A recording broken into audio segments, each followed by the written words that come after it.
This episode of the Community Workbench podcast is brought to you by yours truly, the realtor Matt Noren of Remax Bell Park Realty. For all of your real estate needs, call me at 860-428-6534. Your dreams are my job. This episode of the Community Workbench podcast is also brought to you by American Legion Post 21 in Danielson, Connecticut. Applications are open for high school and college students to apply for scholarships funded by the members of Post 21. High school juniors are also eligible to apply for the prestigious Boys State and Girls State program being run by the American Legion at the University of New Haven in June. Visit facebook.com/Danielson Post 21 to learn more. All right, everybody, welcome to the Community Workbench. This is Matt Noren and Kyle Morrissey. We are your hosts of the #1 podcast in my basement. This week, I also want to recognize that we hit a milestone. The ad that you just heard from Post 21 American Legion was our first paid advertising. So cheers to us. Thank you for everybody's support, especially the American Legion. We can't say enough. Hope this platform is beneficial to everybody in our community. As for this week, as usual, we bring you small business entrepreneurs, community leaders, charities, and pretty much whoever we feel like talking to. And this week, we have some guys from the IAABO Northeast Board number 35, a nonprofit certified basketball officials service, Ben Wakley and Christian Sarantopoulos. How you guys doing? Great. Doing great. Happy to be here. I want to let everybody know that these guys are actually, this is a side gig for them. They make very little money, if any at all, with all the driving around and all the other expenses they incur as referees, in that they are small business owners. So Ben Wakley actually is a turnkey builder of low energy housing, correct? Mm-hmm. And Christian here is a lawyer out of Danielson, and I've worked with both of them for their services. Christian many times. I often look up his business plan because whether you're being hauled off to jail or buying a house, you can use his services. A few other things too. Feel free to put a plug in. What other services do you offer as a lawyer? This is my 30th year. Wow. I started with my Uncle Nick. Congratulations. He was around, worked with him for 17 years, and now the last 13 or so, just me. We do everything from, like you said, we represent criminal defendants, traffic DUIs, buying, selling, refinancing houses. And then on the litigation side, we do personal injury work. So I represent people who are in car accidents or have been hurt by someone else's negligence. Workers' comp claims, if you're hurt at work, we do those. Those two things are a big part of my practice. We also probate estates. We draft wills for people, power of attorney, living wills, that sort of thing. So. Nice. And that's Christian Sarantopoulos from Sarantopoulos and Sarantopoulos LLC. Correct. You can find him on social media. Yeah, website is saralaw.net. You can get a hold of me by email, info@saralaw.net. That comes directly to me. Telephone is 860-779-3919. Nice. And Ben, talk to us a little bit about building houses. Sure. Yeah. I started probably long before I could drive with my dad. He built custom houses in the area for 40 years. And so I worked with him all through school and college and everything. And then gave office work a try for a little while and decided it wasn't for me. And so we moved back down to Connecticut in 2013. Started working with him. And then in 2020, I took over full-time by myself. So that's incredible. 2 local businesses, and they're family owned and operated, and second generation from both of you, right? Yeah. Yep, absolutely. That's awesome. Yeah. So refereeing, we usually ask for an origin story or just your personal stories as to how and why you got into reffing. You want me to go first? Or you want to go Yeah, first? go ahead. Sure. So this was just finished yesterday, my 17th season of high school basketball. I started my senior year in college refereeing intramural basketballs at the University of New Hampshire. I was just walking through the Union building one day, and there was this kid I knew from my dorm, and he was like, "Hey, you play basketball, right?" And I was like, "Yeah." He goes, "You want to referee?" And I was like, "Okay." So they had like an hour and a half long class, and started reffing intramurals, and they did like men's leagues if you were good enough there, and so I started doing that, and been doing it ever since. So started doing college. I did men's college a few years ago. Um, my kids were really little, so that was a little too much time and travel when they were so small. But did women's college this year for the first time, so that was a lot of fun too. So, Nice. yeah. Nice. So it just kind of happened to fall into it, Yeah, kind and of thing. it's. I mean, I played basketball ever since I was 5 years old, so Yeah. all through high school and everything, and just a great way to stay in a sport. In the sport. So, Yeah. Okay. I feel like playing team sports, you never want to give that like camaraderie and part of the team up. So Yeah. um, Um, I feel like being on the court is still part of that. And, we always say we're the third team on the court. Right. I was gonna say, just looking at social media, doing a little bit of research that I do for these things. Looking at all the pictures of you guys with different refs and stuff, and obviously I've talked to you guys about it before, and it definitely seems to be a real team camaraderie there, and Yep. looking out for each other and keeping each other accountable, which we know is a big team thing. Kyle keeps me accountable. Every night, buddy. Christian, how about you? How'd you get in? So this is my 28th year. A little different in that I wasn't really good enough to continue playing. I did not make the JV high school team, and my basketball career on the court at least was over. And so I I went to high school at Killingly. They needed a scorer and timer for the team. So I jumped into that, which was great because I got paid $20 a game, I think, to score the games, and another $10 to time the JV game, and I announced the varsity game while I was scoring it. So I'd make about $50 a game. 20 game season, that wasn't bad back in the 1980s for high school. There you go. So Do you have big hair? Yeah, well, no. I don't really know. Hopefully there aren't too many pictures that at least you're going to pull out tonight.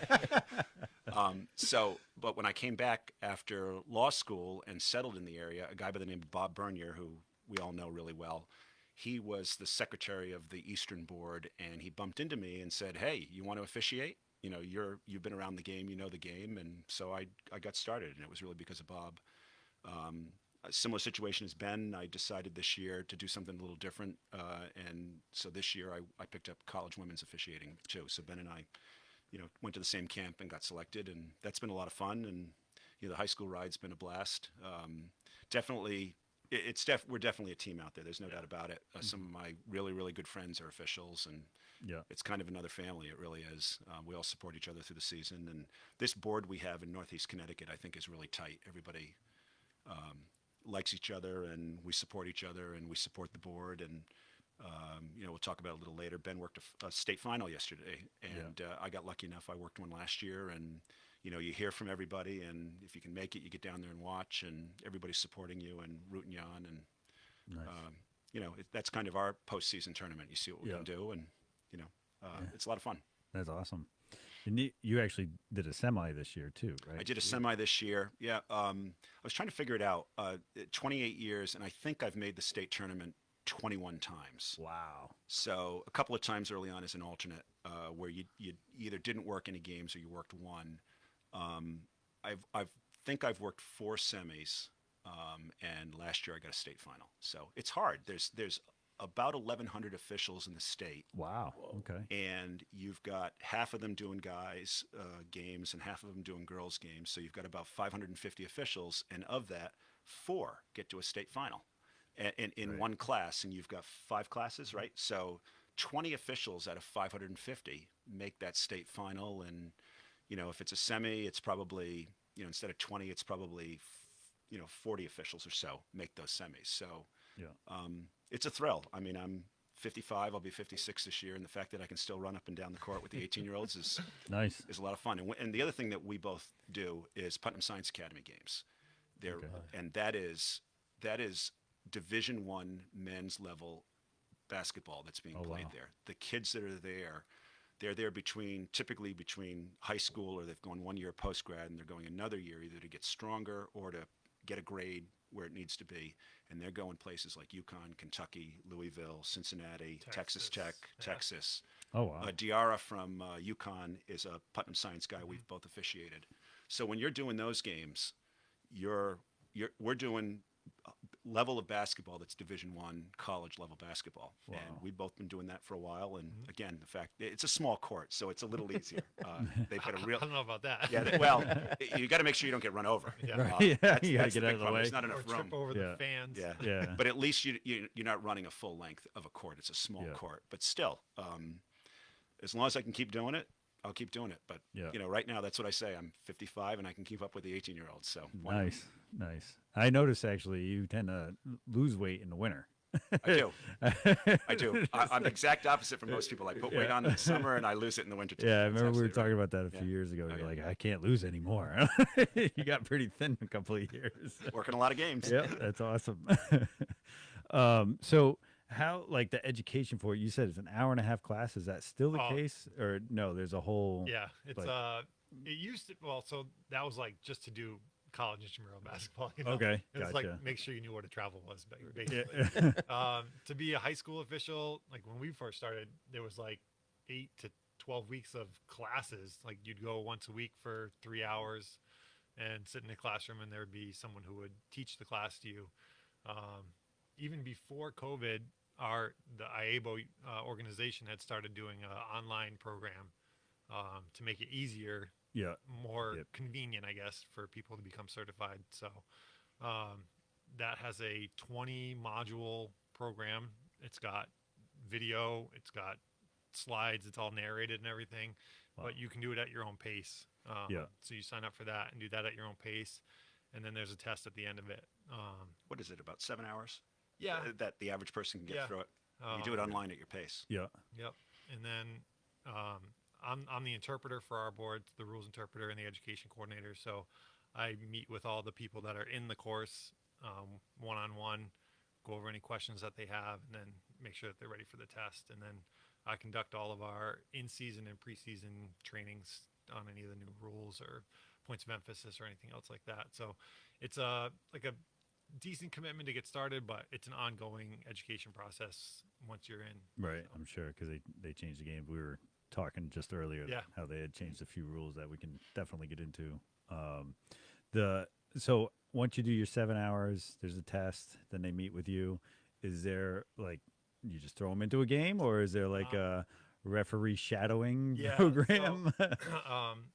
That's kind of like the evolving part of this, that they've gone to the online so it used to be like you would do the class and then the season would start a few weeks later, so you'd have some like on-court training with everybody that was in the class, but now it's like fluid. You can start the online part whenever.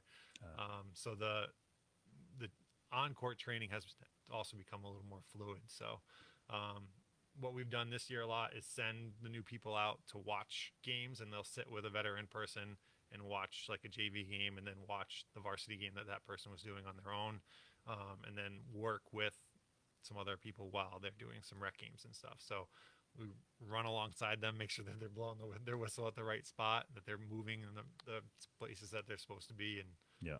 kind of go from there. So And you never throw them completely into the fire. You're starting them with Right. kids' Yeah. rec games, or if someone has some experience. If you got this past year, we had a former coach decide he wanted to become an official. Yeah. Came over to the light instead of the dark side. And so we got him into some kind of middle school, even varsity stuff. I think by the end of the season, he Yeah. might have been doing some freshman and JV stuff at the high school level because he could handle it. So Yeah. we don't throw you into the deep end of the pool and let you sink. Right. Right. But if someone wants to be a basketball official because they're watching the NCAA tournament this week and said, hey, that'd be kind of fun to do, Yeah. they could sign up right now.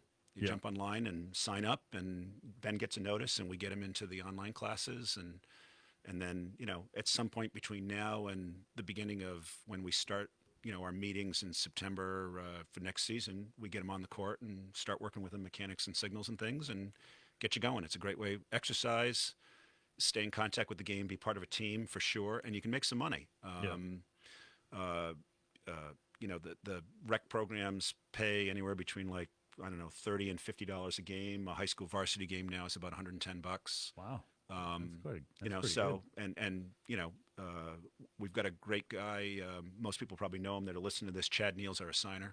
He's the high school football coach at Killingly High, so that's where most people know him. But we've got a great assigner, and you have to be available because otherwise, you've got to be available to do some games, but you work around your own schedule and you block out when you can work and when you can't, and that's how games get assigned. And we're always looking for officials, always, constantly. Yeah, that's awesome. Personal anecdote: in high school, I had a coach that had played it, coached it, reffed it, and was back in coaching. And he was one of our teachers at Ellis Tech, and he had us for scrimmaging in a practice. He had us each take a turn officiating, and I was terrible. No surprise there. Oh, Kyle's on the podcast too. Here he is. No, it was just it was really an experience to see how you control the tempo of even a scrimmage game. 5-on-5, and just. Like if you start calling a lot, they tighten up. And if you don't call, they start injuring each other. They get really sloppy, but it's almost immediately. It's so weird how that tempo changes so quickly with the ref. It's definitely more, I would say it's more on the art side than the science side. I would agree to there that. There are the rules of basketball, and you have to enforce the rules, but you have to know the game and how it's played, right? And to make it have some sort of flow. If you call it like letter of the law every single time down the court, you're going to be there for 9 hours. So even just positioning, right? Yeah. Where your partner is that's on the other side of the court, and if you get caught too far down, you got to sprint back because you're on the wrong side, right? Yeah, it takes that flow of the game can come out of it real quick if you're whistle happy. Yeah. Let's talk about some of the new rules as far as high school basketball. I'm assuming we were talking about earlier. So now there's no bonus. Anyone that knows the game of basketball used to have a 1-and-1. Yep. When you got into the bonus, the team fouled too many times, then every foul was a shooting foul, but it was a 1-and-1. If you missed the first one, you didn't get a second one. Right. Now you just get 2. Yeah. And so it used to be for the half was that 7 and 10. So 7 fouls would be 1-on-1, 10 would be the 2 fouls after that. But they made it so that every quarter, it's kind of it mirrors the women's NCAA rule. You get 5 fouls, and then it's a 2-shot bonus, but it resets every quarter. So I don't know. I really liked it this year. This was our first year doing that. I don't know. Yeah, I liked it a lot. The teams tend to foul less because they know the bonus is going to happen sooner. Mm-hmm. So I think they're a little more disciplined, and it resets after each quarter. Yeah. So you don't, the old rule, sometimes you'd end up, in the 1-and-1 situation in the third quarter. Now you got an entire fourth quarter, you got to shoot free throws, and it ends up being a free throw shooting contest. Now, because it resets each quarter, you got a fresh start, and I think, at least in the games I did, I'm sure with Ben too, we got to the bonus much less this year, even though you were getting to the bonus after 5 because it was reset each quarter. I think it's a great rule change. Yeah. And you don't get to that point where you are at like 10-2 right. with fouls, and the coach is going, it's 10-2, it's 10-2, because it could be 10-2, but it really looks like 4-1, so it's not as bad. So well, it's coach, tell your team to stop fouling. That's all. Yeah. For someone that's played, I've played quite a bit of call your own fouls playground game. We're in my early 20s. I was playing they had an open gym at like Woodstock, and I remember it was call your own fouls, and you'd get on a breakaway, and they would just hammer you before you could get to the hoop, like just catch up and just slam you. You'd be like, I fouled you, take it at the top of the key. And I'm like, that's it?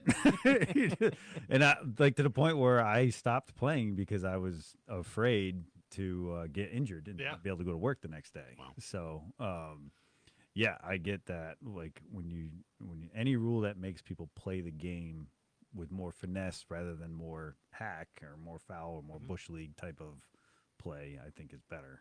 And it's interesting because at the same time they've changed this rule, they really, the last few years, have us emphasizing what they call freedom of movement. So, they want us calling the holds, the two hands on, the offensive player at the same time, the hot stove stuff where you're putting a hand on, coming off, on, off, on, off. So they've got us calling more of that stuff to increase the freedom of movement of the offensive team. But we're not calling more fouls, I don't think, because of this new change where, after 5 you shoot 2 now. So I think they're on to something finally, and hopefully they won't tinker with it too much. It'll be interesting to see if the men's college moves in that direction.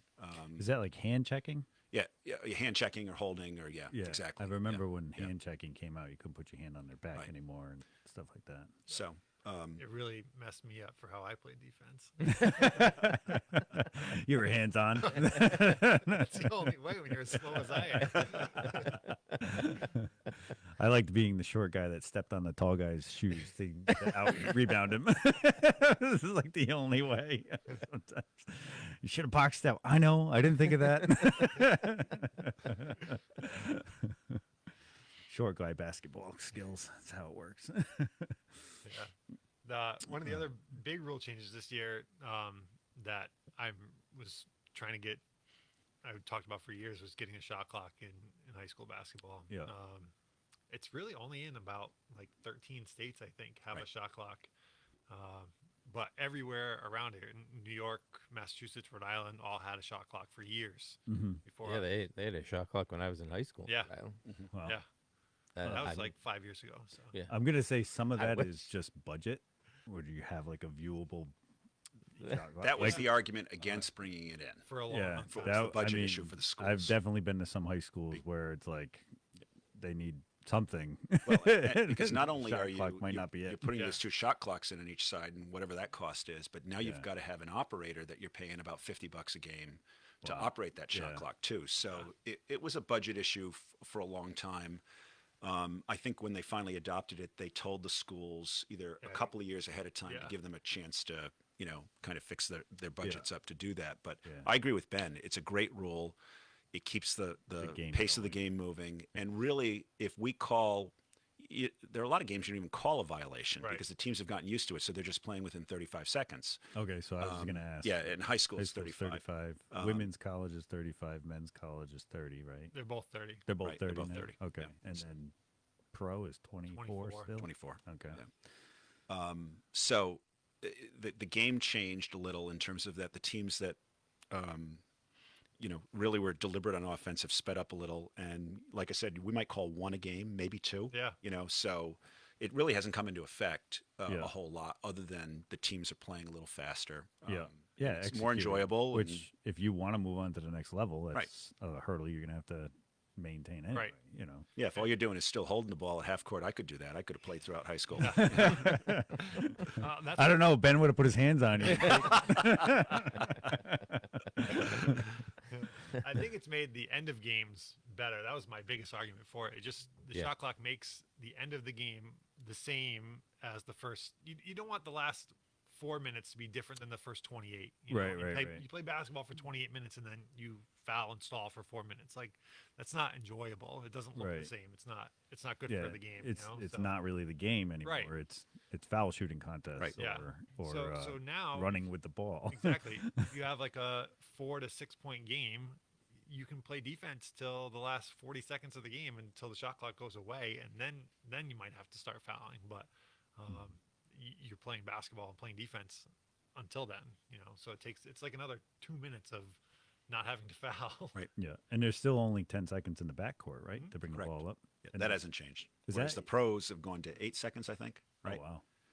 I'm pretty sure. I think it's I 8 can't for remember pros. the last time It's I've 10 seen- for college and high school. Yeah. I can't remember the last time I've seen a pro game with them full court press.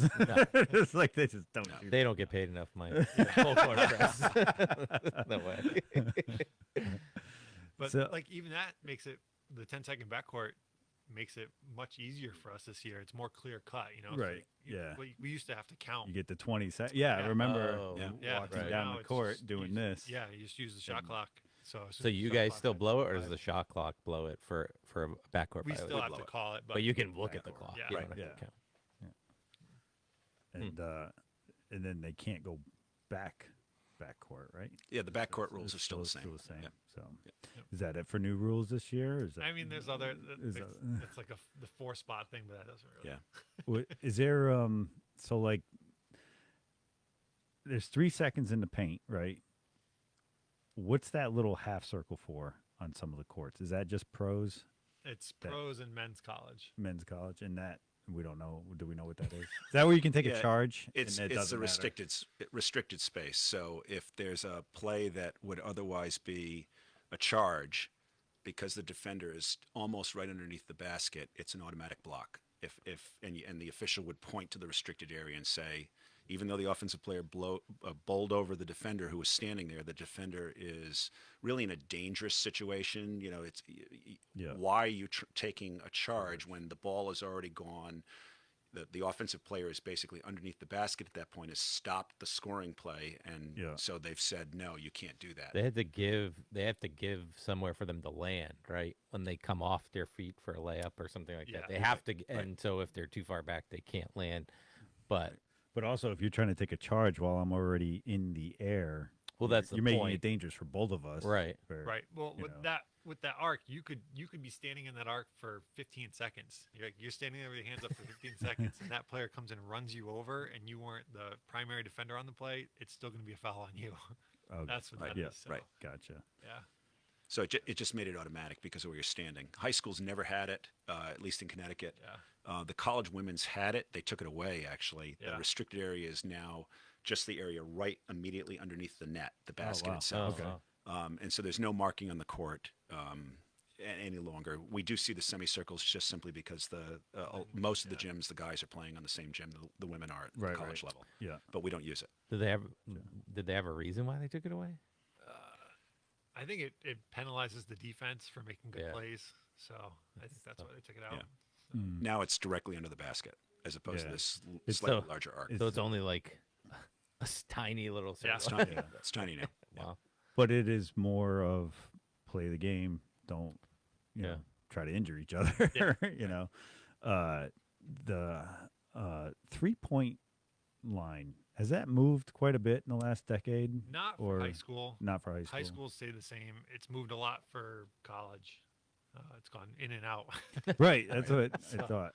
So, It's right now where it is very similar to the NBA. for high school? Yeah. Wow. No, No, for college. For college, it's Yeah. where Yeah. okay. High school is still the just top of the shorter key. one, yeah. Okay. Gotcha. Huh. Well, that's And pretty, that's changed the game. I mean, yeah, and for the state championships, we played at Mohegan Sun, which is a WNBA court, Mhm. so it has the NBA line on it. And after the first day, the people from the CIAC were like, "Please, in your captains meetings, make sure you tell the teams that it's the first 3-pointer because they were just bombing up threes from NBA range. and missing badly because they're Yeah. not, they're Right, used you're to not shooting used that to far it. back. Yeah. They don't want games in the 30s for final scores. They want it to be a little more points on the board. Did they have a paint? They had a painted inside line, or did they have it taped? It's taped. Yeah. Yeah. yeah. But a lot of courts have too. Yeah. Right. Yeah, they do. Yeah. Yeah. Especially when you have a college and pro Yeah. playing, but now they're the same. So I do remember there being 2 on a lot of the courts. Yeah. Some of the courts now are incredible how they can change. Yeah. Change the logos, change all kinds of stuff. Yeah. Just you know, Not at the high whatever it school is. level. Yeah, I know. I know, but it's still like it's a wild. Eventually that technology will come down. I'm Yeah. sure it always does. So it's pretty wild. What's your what's like your favorite area to work in? As far as you guys have been pretty far all over the state, right? Yeah. Around here, what's your favorite gym around here? Probably Plainfield. Plainfield? It's a big gym. It's wide open. It's bright. When it's full with people, it's a great atmosphere. So I like Plainfield High School's gym a lot. Yeah. Nice. I That's definitely a good one to work in. I would say like atmosphere around here. I like working at Wyndham Tech. Oh yeah. It's just fun. It's like it's everybody's right on top of you. It's loud the whole time. Everybody yells at you. It's great. Oh, so you like it when the I think fans are so. screaming at you? I think it's hilarious when people. It never makes me mad. I think it's so funny. So if a fan's vocal, like I am at my daughter's games, the only leverage you guys have is to kick them out, right? There's no penalty to the team or anything like that. No, there isn't. But we you go to a site administrator and we ask them to deal with the fan. Yeah. But I'm with Ben, and it takes you a while to do this. I mean, when you're a new official, one of the I'm hardest sure. things is not listening to the fans. Yeah. And the fans are the younger the child, the worse the parents and the fans are. Absolutely. 100%. Oh yeah. No doubt, because they haven't figured out yet that their kid's not the next Michael Jordan or Or even if they are, Whatever. you're Right. still just a Right, parent. you're still just a parent, and this is On still the a side. sixth grade game. Okay, let's relax a little. So, but I agree with Ben. I mean, and so in terms of your question, in terms of the gym floor and the that kind of thing, I like playing field. Yeah. But I agree with Ben. The louder the gym, the more hostile, not in a negative way, but hostile the fans are. If you can get the gym packed, those are the best places to play. I mean, the best place I think locally I ever officiated was the old Putnam High School gym. Oh yeah. Okay. And this was when I first started officiating, because they've been in that, the newer building now for 10 plus, maybe No, somewhere in there, yeah. 10 years. Yeah. But that gym was a brick lined gym. It was a small gym. You only had bleachers that probably went up 4 or 5 on each side. Yeah. The fans sat there, and you had probably 2 feet from their feet, and then there was the court, and they jammed 400 to 500 people in there. It was hot, it was loud, and it was just wild. Yeah. And it was a great place to officiate a game. Yeah. And then you get some energetic coaches on top of it, and we're off. Well, let's rock and roll. Here we go. I mean, that's a lot of fun. And so the state tournament in that regard is great, because, and sometimes the league tournaments, because first of all, if a team loses, they're done for the year. In the state tournament, they tend to be some of the better teams. So you've got a good fan base. The gyms are packed. If you go to the Sun like Ben did this year, you've got anywhere between a couple thousand and 4,000 or 5,000 fans there watching the game in a professional court. The semifinal I worked this year, we were at Naugatuck High School, which was a neutral court, but the place sat 600 people. There were 600 people in there, and 150 to 200 of them were students. It was one of the loudest places I've ever officiated. It was a 2-point game, and it's just energy. Yeah. And that's it's cool. fantastic. It really Yeah, is. when everybody comes out for a game, Yeah. I mean, it's cool. I remember when I played soccer at Ellis, like the gym teacher said, "Let's go support," and she brought out her whole class for one of our early games, because in the fall, as it gets darker, sometimes they let you start earlier. Yeah. It's funny because you could hear during the game, you could hear the bell ring, and like half our fans just like left because they knew it was their gym class. But it's always better as a player when there's more of a crowd and more people into it, and I get that. You must have to have some thick skin for. And I don't hear it. I hear the crowd noise, but I don't hear individuals any longer. yeah, You just kind of tune it out. Although it's interesting, because if I hear a fan misbehaving towards a player or something like that, I hear it. And Yeah. my brain processes that, and I'm like, okay, time to get a site administrator. Let's take care of this person. Yeah. But if it's, screaming, to me, you just don't hear it. Yeah. I got a funny story. If you want some funny stories, I got a Heck yeah. funny story about screaming at me at one point that I can tell you. bring it on. I'm probably a 10th year official or so. I'm working at Wyndham High School. They've got Waterford who's come in, and Waterford, they had this kid, and I think his last name was Long, but he was a great baseball pitcher, big tall kid. He was their center on the basketball team, but this just big tall kid, big feet. And it's a high intensity game. There's a good crowd there, and somewhere early in the second half, he gets tripped up with his feet, and he goes straight down on the court, lands on his face basically, and breaks his nose, and we have to stop the game. They call an ambulance. The place quiets down, and fortunately there was another official there filming the game, and I looked at the film afterwards. We didn't miss anything, because that was the first thing you're worried about. Yeah. Just, oh my God, the kid got hurt. We didn't have a whistle on it, but there was nothing there. He just lost his balance and went Yeah. down. So the place is quiet, and we're waiting for the ambulance to get there. And, I'm standing there with my partner. And all of a sudden, this guy from the top row of Wyndham High School screams out, "Hey, Sarantopoulos, you're as bad a ref as you are an attorney." And it was the guy from Waterford High School. I had no idea how this guy knew me, knew my name, knew I was a lawyer, but he was going to give it to me because his kid got hurt. Yeah. And, that one I heard. But you just ignore it. You laugh, you shrug it off, you chuckle with your partner, and we finished the game, and it was fine. But you have to have some thick skin. Yeah. And if you don't have thick skin, you at least have to figure out how not to hear everything. Yeah. So you don't have to have rabbit ears. That's the Yeah. term. We you can't have rabbit ears. Right. I think that's the part of the reason that people tend to get through like 3 years of officiating, right? If you make it through year one, you probably stick around for the second year. But then once you start getting to those, like that next level of game, you're doing the little kids games, and then, like I said, the next level is where the parents start to get a little more boisterous, let's say. Yeah. That's when people can go and go, well, this is for the birds. Why am I doing this? And kind of take off. But that's why I think as a board, we've tried to do like some camaraderie stuff to make sure that we can kind of keep those people around Yeah. and get to that like year 4 or 5 where you can really just Tune it out. Yeah. So That makes sense. You guys have a lot of ejections this year, fans? Or do you normally? No, it really, normally if you send a site administrator over, and this doesn't happen that often, a couple times a season, maybe. And, I probably worked, 45, 50 games this year. And it probably happened twice where we had to grab a site administrator. Hey, just tell so-and-so to calm down.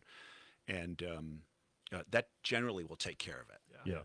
So I think I've probably had 3 fans ejected in 28 years, maybe. Wow. Good. 2, maybe 3. I think that's about it. I don't know about you. the last fan I had ejected was probably like 5 years ago. Yeah. Was it directed at you? Their behavior? Oh, yeah. Oh, yeah. It's always directed at the refs. Always. That was a pretty funny one. It was at Pomfret School, actually. They were playing Rivers, and the best player for Rivers, I think he went to Marquette, actually, and they were down 1, and I called a backcourt violation. It was like one of those ones where he would have been fine if he just kept running, but he jumped from the backcourt and caught it, passed from the front court. And so I called the backcourt, and his dad's sitting like right at half court. And he had been loud before that, and then he just started dropping F-bombs and saying we were cheaters and all this other stuff. And my partner, Bill Bartholic, was working the game with me. So I'm standing right there, and I'm like, okay, he's getting a little loud. Getting a little dramatic. Might be time for him to go. And then Bill was over at the table, and the athletic director was like I think he was doing the clock, Right. man. And so Bill just stops the game, points at that guy, points at the athletic director, and goes, he's got to go. So he kicks him out, but because he's doing the clock, he doesn't make sure he goes anywhere. So there's like 30 seconds left in the game. He's literally standing outside the door to the gym as we're getting ready to leave. And so after every game, we kind of not in a hurry, but you don't want to hang around in the gym, Oh, so yeah. we go out, we open the door, he's standing right there, and he starts yelling at us again, still calling us effing cheaters and all this stuff and everything. And that's when Bill goes, you're crazy, he starts pointing at him. You're crazy, you got to get out of here, man. I think he said something about wanting to meet us in the parking lot. I was like, yeah. And sometimes it's not like that. The last one that I wasn't involved in, but I was involved in the game, was about 4 years ago in a state game. This was a state quarterfinal game in Hartford, 2 really good Hartford schools, and I'm working with Matt DeZonier and a guy by the name of Andrew Brum, who's a great official on our board. And we're working this game. There's 3 of us, and there's like 2 minutes left in the third quarter, and it's this tight game, high intensity, above the rim, very athletic teams, and all of a sudden, I'm the trail official, so I'm the outside high guy. And I'm right next to the fans. The fans were all on one side of the gym. That's the way this gym was set up. And one of the other guys had a foul where this kid got fouled. The bucket goes in. It's an and 1. And all of a sudden, this woman just comes running out onto the court like 6 or 8 feet. Jesus. And all she's doing is yelling and screaming. And I'm like, whoa, lady, you got to get back. And she's like, "That's my son. That's my son. He just scored." And she's all excited. And so, we don't really care at that point because she's gotten back and everything's okay. And you're looking around and it's not like everybody's coming on the court. Right. Well, all of a sudden the site director comes over and he's trying to take care of her. So the game's going on and she won't listen to him. Well, I don't quite know what's going on because we're in the game, but he's over there and he's arguing with her and she won't calm down. And so all of a sudden, the next thing we know, we got 3 state police officers that are walking on the court and they grab me and they say, "Hey, can you stop the game for a few minutes?" Oh my And so we stopped the game and they made her leave. Yeah. And she watched the rest of the game. I think they figured out she was a mother, but basically kind of your situation where we're just outside the doors. She watched the rest of the game from just outside the doors. Wow. But it was funny. Except we didn't quite know what was going on, and all of a sudden we see three police officers coming in. We're like, "What's going on here?"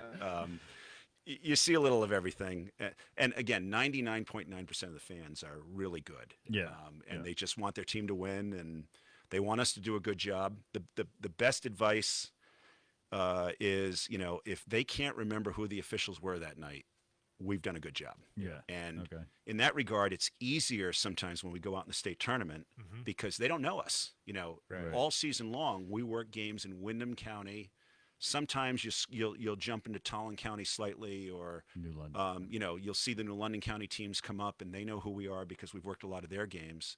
And that's hard. You go to Killingly High School, and if they've seen you 4 times that year, maybe the team's lost twice when you've been there, and they don't forget it. Yeah. So they're just sick of us. they're just passionate. And where we go in the state tournament, even though I've been in some of those gyms, because it's been over 21 years, they don't know who I am, and so Right. you just go out, you do your job, and they're kind of curious where you're from, but other than that, they don't care. And as long as you've done your job and you walk out of there, and they're like, I don't, you ask them who the names of the officials were, and they have no idea.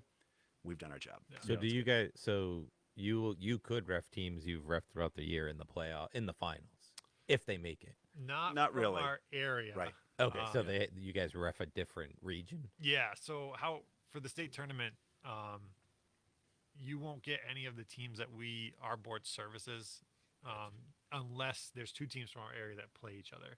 Then you might get assigned that game. But that happened this year when we didn't get that game. Right, we so, didn't. Plainfield Killingly played Turtle Lot. No, Plainfield played Turtle Lot. In the state tournament? Yeah. Okay. And we could have gotten assigned that game, and we didn't. Yeah. And I think part of that rule is they have to ask both schools, and both schools have to consent too. I think that's part of it. okay. So if you were well known, you probably wouldn't have got picked anyway. Years ago, I worked Tony Falzerano's, Tony Falzerano's last game when he went over to Turtle Lot. Yeah. His last game as a high school coach was Turtle Lot in the state tournament against Putnam. Putnam went in there and upset them that year, and our board worked that game. Yeah. I was on that game with another board 35 official, and we worked it. There weren't any problems, thank goodness. And, Yep. but it's rare. It Yeah. doesn't happen that often. Well, last year Putnam played Plainfield in the Plainfield. That's the thing. Like, as a player, you work all year and you play all these same teams, and you want to go play somebody new in the playoffs. And Plainfield 2 years in a row has played Putnam and Turtle Lot in the first round of the state tournament. So Yeah. I had a question, just lost it. Yeah. So, how do they? Oh, that's what it was. How do they rank referees? Is there like a rank as to best to worst, and like, is there like a for system? the regular season, or I don't- like for our board, or You for the tell state me. playoff? Is there? I just didn't know if there's like, if you get really good at it, does that push you into more of these high stakes games? Or Yeah, so like for our board, we have like 60 working officials. oh wow, And a few. so prior to the season, everybody's given not really a rating, but like you're rated to do this level of game and below. Right? You can do boys JV games and below. You can do boys varsity games and below. okay, That ranking is fluid. So if you show you're doing a really good job during the season, you can move up and do other games. You can drop yourself down during the season too. So, And that's up to our assigner Right. and our assistant assigner, and then there's 2 or 3 officials that assist them in kind of developing where that initial slot is for that official for the following year. yeah. And then Okay. it's up to the assigner and the assistant assigner with whatever feedback they're getting, and they're observing games all the time. especially now with, every school, because of COVID, has cameras in the gym. And It's so really you cool. can wow. watch Okay. almost any high school basketball game you want to, either through the school's website, and they have a link, or there's this NFHS network site, which does the vast majority of high school games in the country. Wow. So, our assigner may not be in the gym, but he's watching games. And so, Right. to Ben's point, if you're, especially if you're a good young official and you're showing you can handle it, you may start the year working JV games, but you may finish the year working varsity games, and vice versa. If you're an official that's, just kind of going through the motions and not doing a real good job, you could sort of get Get demoted. demoted. Yeah. So that's kind of the fluid way the regular season works. Yeah. And there's a different process for the postseason.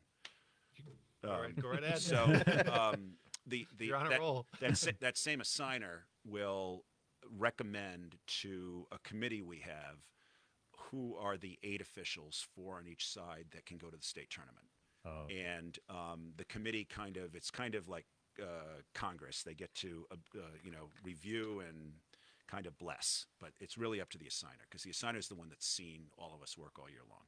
yeah. So that list goes to a state assigner. There's a state assigner for the girls' side, and there's a state assigner for the boys' tournament, and then they decide whether you advance or not.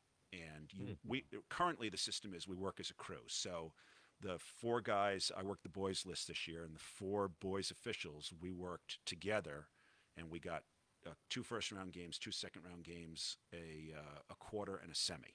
Wow. So we worked as a crew together. You don't mix and match crews. There's some discussion at the state level that they want to do away with that. And while the boards would still send their certain number of officials in, the boards might work the first round with their crews, or maybe the first and second round. But after that, the state wants us as officials organizations to agree that it's just the very best of the rest. Oh, and okay. and you would actually, we might work, if Ben was selected, he might work with a board 8 official out of New London, and might work with a board 7 official out of Litchfield on a 3-man game. Wow. And there are pros and cons to that. If you're not used to working with an official, you don't quite know the tendencies of how that official wants to call a game, or really where they kind of want to look, and when they come off of plays and that sort of thing. The pro is you're getting the very best of the best, as opposed to you might have a crew of 3, and 2 of them are phenomenal, and 1 is just kind of average, and you don't Yeah. want that average official to end up having that last play of the game that they Right. might screw up in a state tournament game. So, that's kind of continuing to be discussed, and we'll see what happens. But Yeah, I mean, for us that do college, we're used to working with new people all the time. Right. We don't.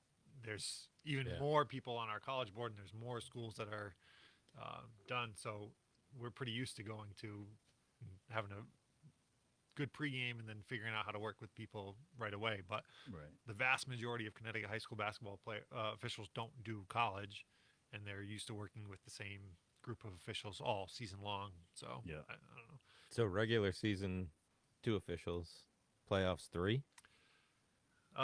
We do some regular season with 3, and Okay. then the postseason, the first 2 rounds are 2-person. A select few games get 3-person, and then quarterfinals, semis, and finals are 3-person. And- Why? and Why is it that's- different all the time? at the state level, it's because the CIAC that runs the tournament doesn't want to pay for 3 officials during the Oh, first 2 okay. rounds. And that's it's Yeah. the truth, Yeah. and it's under negotiation. It's still something that because the officials board wants it. A lot of the schools at the state tournament level want it. They Right. want 3 officials because What's you're- the positioning on 3 officials as opposed to 2? Because 2 run opposite sides of the court, Yep. right? Mhm. And then where's the third? So on 3-person, you have 2 on the same side and 1 Oh, okay. opposite. Okay, Yep. Like yeah, trailing, like a triangle? gotcha. kind of trailing, and then they switch. It's You, like when the play goes to the other end of the court, then one guy stays behind.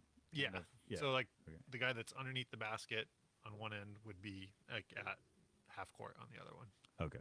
So somebody draws a short straw and has to run the whole length, or no? Oh no, You guys swap There's per rotations quarter. after fouls. Yeah. There's a Oh. rotation. Yeah. There can Yeah. be a rotation depending on, if the ball settles on one side of the court with Yeah. the majority of players, there might be a half rotation. So you guys are really communicating and switching All game just as much as the players would be. 100%, Like yeah. I know in soccer, you always switch fields. You Yeah. switch. I got it. Yep. Or you're even in basketball, you're working through picks, or you take the pick and the other guy goes Yep. with him.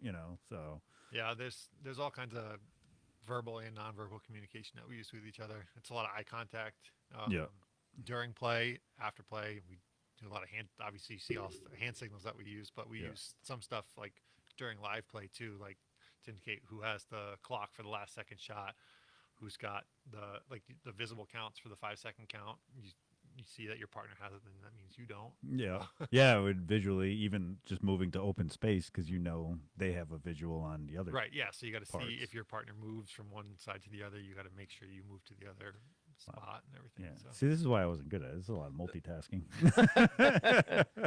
Yeah, very That's why true. my wife is amazed that I have The basic thing an official needs to do is make the calls. But Right. that doesn't make you a good official. No. Okay. It's the communication Yeah. with your partners, the communication with the players, the communication with the coaches.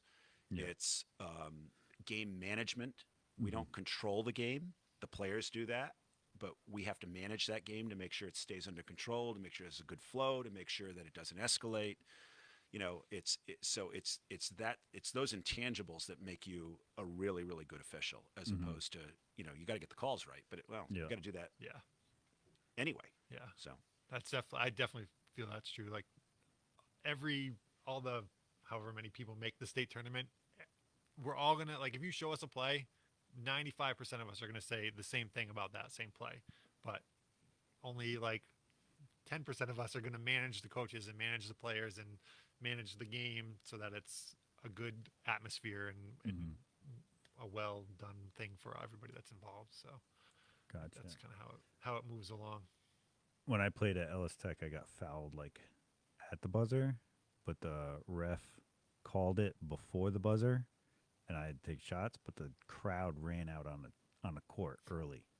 Basically, I remember all of us players were like, "No," because we understood it, but the crowd was like, cheerleaders, everybody, and it was like spilled soda on the court, everything. So and they all got back and sat down, and it was like, Was that Okay. the one game you guys won? hey, we won 2 my junior year. All right. Were you center? Was that the problem? No. There was many problems. We weren't going there, I didn't think. But whatever. Is what it was. I've been on winning teams, I've been on losing teams. Yeah. I've been on average teams Yeah. too. It's Well, speaking of what it is. storming the court, you guys saw the video of the Duke player that got oh yeah, run over. Have you guys ever been in experience? I'm sure you guys run off the court when that happens, but has that ever happened at a game you ref? I've never had court storming in a game. wow. the state semifinal this year. Oh, yeah? It was a 2-point game, and when the 1-point game, when the team that had the ball last missed the shot, the buzzer went off just about that time, and we had a student section come out. Yeah. And you just have to get off the court Yeah. and Oh, make just sure get out of the way. you're okay. I've been run over 3 times in 28 years, and unfortunately twice at Putnam Science Academy, where you've got 230-pound muscular 6'11" guys. basketball players, and there's just no room to go, and all of a sudden they're turned and they just plow you over, and that's not a lot of fun. So Because the players are trying to leave the court. no.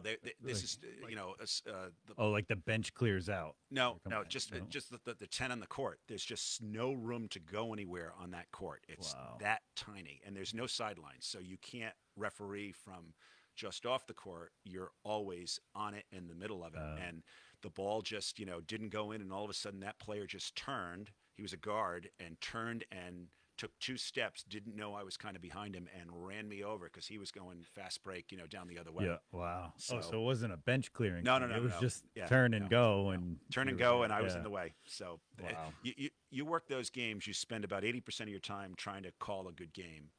Wait a minute, no. And we know them really well. I'll back that up. You spend about 70% of your time calling a good game. You spend 20% of your time trying to get out of the way so you don't get run over, and you spend 10% of your time dealing with the coach. No, Tommy's a great guy. That's a great story, and at some point, I'd love to hear the story from him. Oh, okay. How he managed, this is a Putnam High School graduate, how he managed to start that program from scratch, where he's got some of the best post-grad players in the country wanting to come to Putnam, Connecticut, play in that lousy gym because they know he's going to make them all better. They got a chance to win a post-grad national championship. They've won 4 of them in the last like 12 years. Wow. And he gets the best of the best into the Division I top schools. Yeah. And I don't, now that he's done it, probably he still has to work his butt off recruiting. And this is not a high school level, so you can recruit post-grad.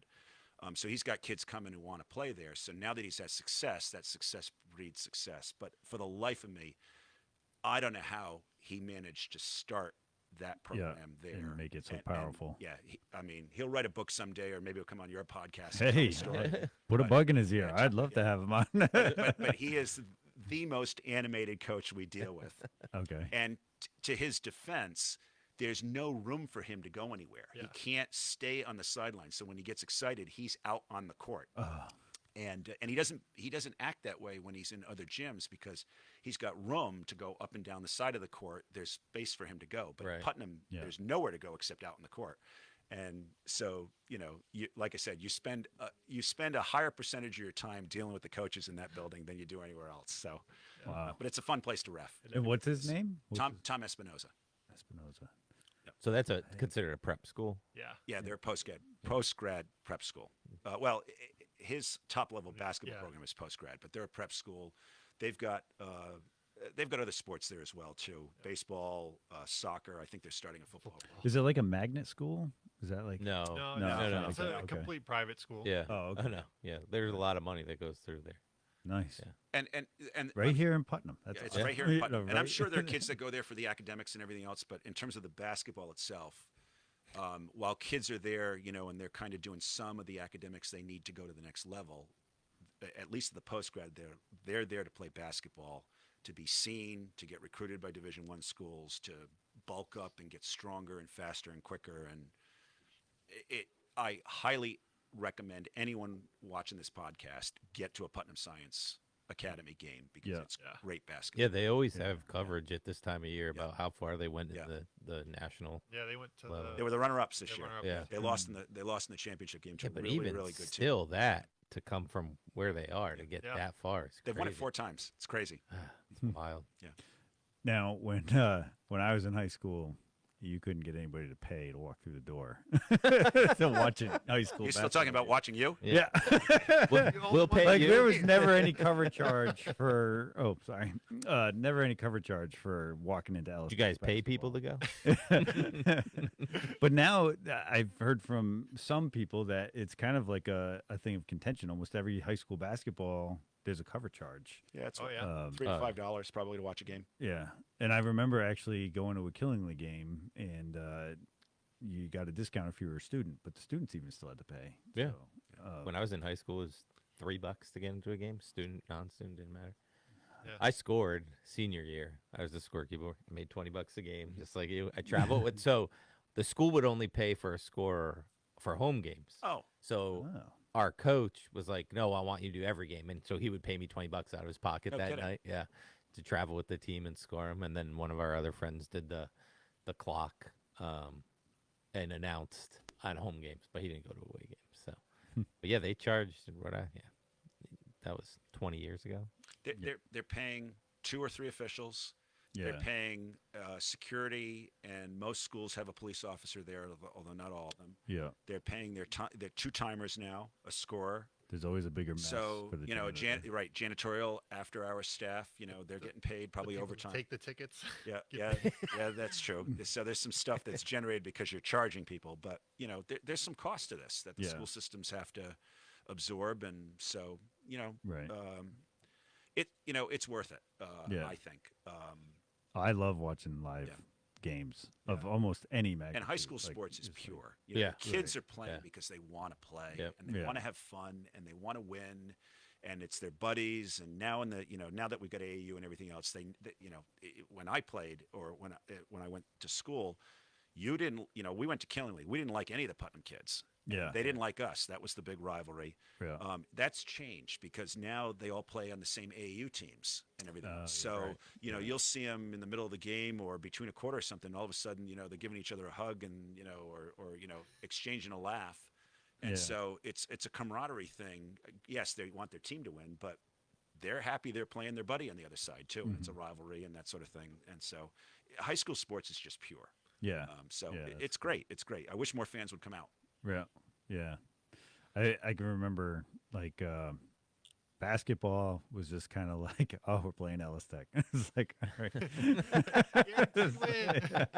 There were a couple of rivals, and there was some close games with different, Wyndham Tech and O'Brien Tech. They were always usually close, somewhat close, and then You only lost by 20. no, 30. like close, why like I'm digging buzzer that. beaters. I know, And like real close by anybody's standard. and we ought to mention, I mean, we're picking on Ellis Tech. Of course, we're picking on them when you were there. Right. But Ellis Tech has gone the last few years, crazy they've feats. had a really good girls, Yeah. or a much better girls Yeah. basketball program where they've done really well in their tech league and gotten to the state tournament and Yeah, done they okay. were the So they were the 3 seed. And yeah, by the That's right. way, their head coach, John Murdoch, was one of my teammates. well, at least they had some talent on that team.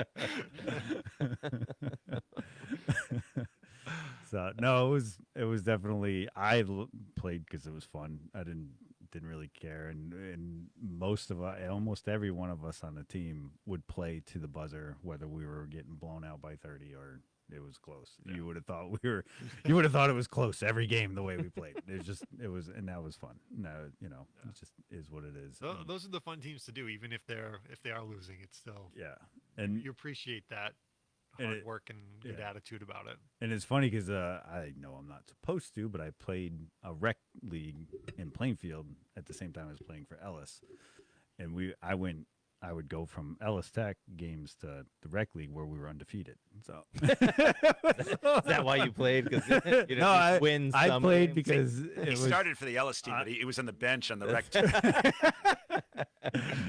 that was actually Frank Feeney's when I forget what the senior league or whatever for Plainfield Rec, and him and his son coached, and they were just a ton of fun because otherwise I probably wouldn't have played just because it was so time consuming to play 2 teams. But they were a lot of fun, and at the end of the season they always took us out for we actually would go to the Basketball Hall of Fame, and then on the way home we went to an all-you-can-eat Chinese buffet and have an eating contest. Dude, I had never seen so much food get eaten in my life. Some of them were like unbelievable eaters.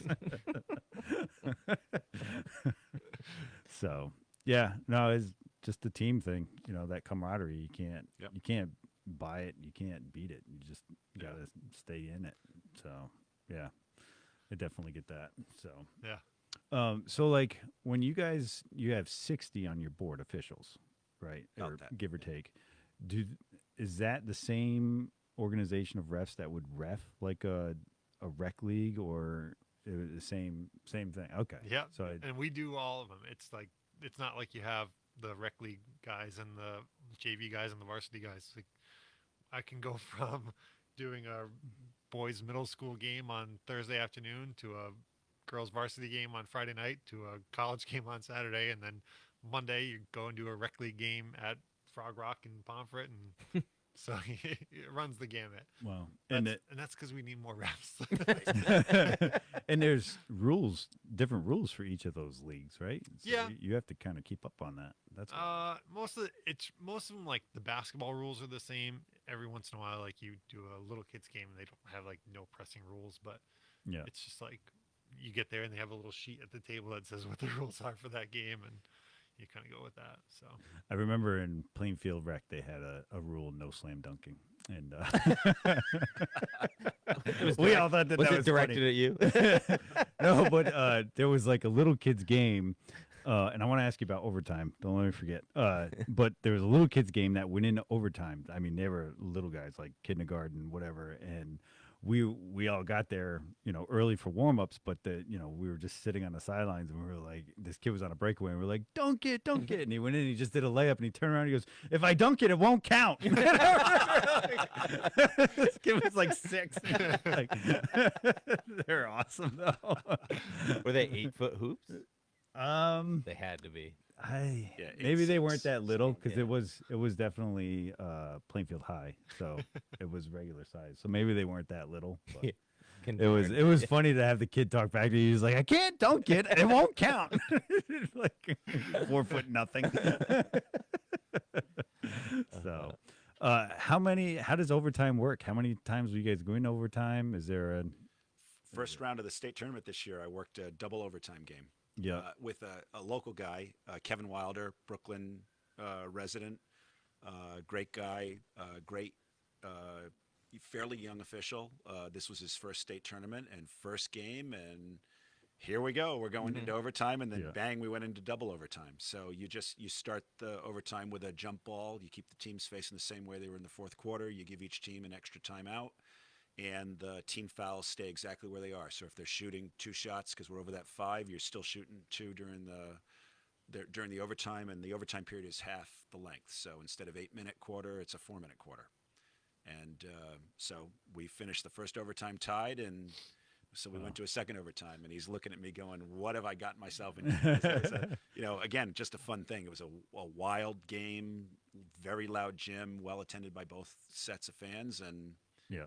here we go. And you don't get paid extra to be there. No, long. no, No. yeah. That's like, as a varsity official, you always give the JV guys a rash when they come in and they had an overtime game. You're like, you guys couldn't do anything to avoid that. Put somebody on the line or anything. So you've had a double overtime. Has there ever been longer? Is there a rule for it? No, there's no Oh, rule. You keep keep going. playing until Just you keep go. going until there's a decider. The famous college one is the UConn-Syracuse game in the Big East tournament that went 6 overtimes. Wow. That was, I don't know, 10 years yeah, ago. 10 years ago. Yeah. And Syracuse beat UConn in the 6th overtime. The only thing that can prevent you from going further is if enough players foul out. Oh, and you can't Then, field the court. then, you can play if there's one. Yeah. But, if everybody fouls out, then you've got a situation where the game can't continue. But beyond that, they can keep going. I had a triple overtime game years ago in a regular season game, but that's the longest game I've ever worked. Yeah. But wow. I think I had a 4 overtime. I think it was a JV game a very long time ago. The varsity guys were definitely not happy with us after that one. That's funny. I'd like to see him. So in hockey, in overtime, they take off 2 players, and you go down to 3-on-3. Yeah. I'd like to see him do that, but they're probably so exhausted Yeah. that they just wouldn't survive. No. Yeah. No, That's what I never liked about soccer was you can end on a tie. I hated that. Yeah. Hated a tie. It's just like, Yeah. no, Yeah, let's keep and- playing Yeah. till midnight if we have to. Let's do it. Yeah, hockey's got the shootout now, right? Yeah. I think for Yeah. most levels. So, Yeah. Yeah. We were just at a P Bruins game Oh yeah, that a was month great. or 2 ago, and they Actually- were trailing by Yeah. a lot, and then they scored 2 goals in 5 minutes to Yeah. tie it. And Went into overtime, and crushed it. It was an incredible, intense game. The whole place erupted, and it was one of those games that it looked like they were going to lose, so people were leaving, and the people that stayed, man, nobody was Because regretting. I didn't want it to go Yeah. into overtime, so we could leave. it. But they scored quickly. Yeah, So, it was a was good nice. time. Yeah. Yeah. So Overtime is interesting, especially when you get close to the end of the fourth quarter and it's looking like it could be overtime. We talked about earlier, like you want to be kind of anonymous, so you don't want to be that ref that calls a foul with 0.3 of a second Yeah. left to put a Yeah. guy on the line. But in that same token, you have to call it if it is a Right. foul. So right. you had a double overtime. We had in our first round game, we put a girl on the line with 1.2 seconds left, and the ball it was tied. Oh, So, and she missed the first one, and then the coach from the opposing team called timeout, which I was like, "Why are you calling timeout?" She missed it badly, like Oh wow. not even close. Pressure. Yeah, kinda thing. but he gave her a minute to calm down, have rah rah from all her teammates, and then she went back out and put the second one in, and they won. So, Wow. yeah. But that semifinal game last week, we were fortunate. Like I said, it was a 1-point game, and the shot the kid took was a fadeaway. There was no defender near him. It missed. You walk out of that gym, you're like, we had nothing to do with it. Yeah. Yeah. The players decided it, and we didn't have to put a whistle on it. Mhm. That's what you want. Now, I remember in high school, I had a teammate that ref soccer, and he was telling us what he came in, and so soccer has different rules where if the ball goes out of bounds at anywhere on the plane, it's out of bounds. It's not like basketball where you got to basically touch it Mhm. while you're out. You know what I mean? It's so there was a kid kicking a corner kick, and it bent out of bounds and then came back in, and he called it, and it was like their buzzer beater shot. Somebody headed it in, and it was like a goal scored, and he was like, no goal. It went out of bounds, and it was like a big deal. He was in high school, and he was reffing. I'm pretty sure, like 8th grade, because you can't ref anyone your age, right? Isn't that In isn't that like the Connecticut, thing? in order to work a high school game, you've got to be 18. Oh, okay. Oh, so you could if you were. You could, but it would It'd almost be- never happen. Yeah. Yeah. Yeah. Yeah, I was 18 my whole senior year. Yeah. So, I mean, from the time you take the class to you're doing like varsity level games, you're not going to be doing it in that same season, you know? So, like for you, I don't know how long it took, but for me, it took like 5 years at least Yeah. till I got a varsity game. 5 or 6 So, years. Oh, somewhere in yeah. there. Yeah. And that, because we're a small board, if you're good and you work hard, you might get varsity work before that Right. on our board. We've had some UConn. We've got an affiliation with the UConn rec program, the athletic program there, and so those young officials that are college students that referee the UConn intramural programs, if they want to, they can join our board and they can do games here. And we had a couple of young ladies, our 3rd or 4th year that our board was around doing Northeast Connecticut stuff, work varsity games because they were good enough. It's some of the boards, and it's like this with any organization, right? You have a hard time breaking in. It's the old boys network or the old girls network or whatever. This board is not like that, and I think that's why everybody really gets along and supports one another, and no one's trying to hold anybody back. We want to see everybody succeed. If you're good Yeah. and you want to work varsity games, you can work varsity games your 2nd, 3rd, 4th year in if you're good enough. Yeah. And we've got some officials that come on the board and they never want to do a varsity game. They just want to work Yeah. rec games and maybe some middle school games, and they're happy doing that. And we've got 18-year-old officials. We've got a guy that's 72 or 73, a former school teacher, and he's still doing games. Now he's just doing, again, those rec or middle school games, maybe a freshman game or something along those lines. He's not, he can't get up and down the court the way he would need to do a varsity game, but he doesn't want to. He just wants to stay involved and that sort of thing. So, but he works every day. yeah, he does. Oh, wow. Yeah, he'll work 120 games a season, basically. Wow. So he'll work every day. Wow. Yeah. That's wild. Yeah.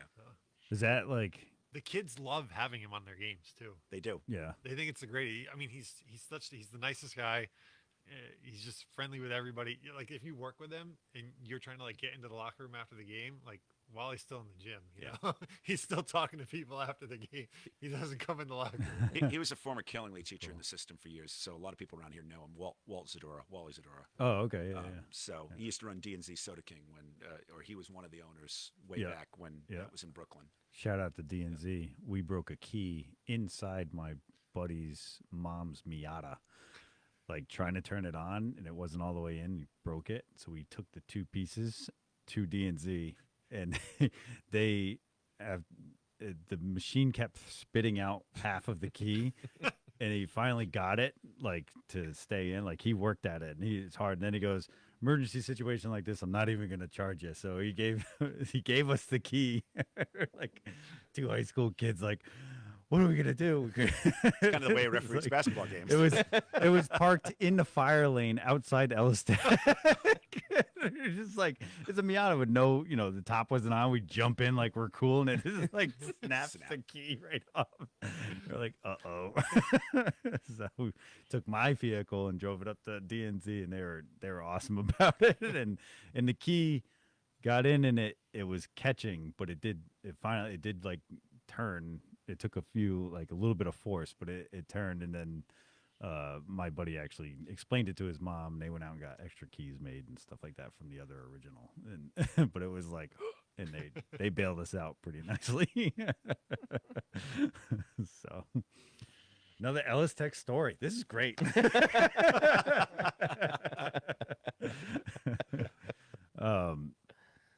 So you guys definitely want a new generation of refs, right? This is definitely a plug for that. Where can they, what's the online course? Do you have the website? Yeah, so to you guys. you can find out through our Facebook page, it's on there. If you go to the CIAC website or IAABO International, it's all on there too. It's IAABO.org, CIAC.org, and then all the information is on there. So I would tell most people to go to IAABO.org. That's where all the classes are loaded or on that. And then there's all kinds of information about becoming a referee. And then that website is great for all of us as current referees too. There's all kinds of plays on there that we can watch. And Oh yeah. So you can review and see how you would have called it and interpreted it and all. Yeah. That's cool. I think that's like, there's like some good things that have come out of COVID. Like we talked about earlier, there's cameras in every gym now. Yeah. And they're really cool. There's not a person operating them. They're just like They're just there. and they like move with the play and everything. Oh really? They follow yeah. Okay. movement. So they got probably the owl technology or Yeah. whatever that Yeah, is. exactly. So That's cool. What- we considered what- that for here. We're like, nah. We already spent enough money on these cheapos. And if you can't remember where to go, just contact Ben, contact me, contact any high school official you might know. yeah. Yeah. They'll funnel you to the right people, and Nice. we'll get you signed up and Yep. get you going.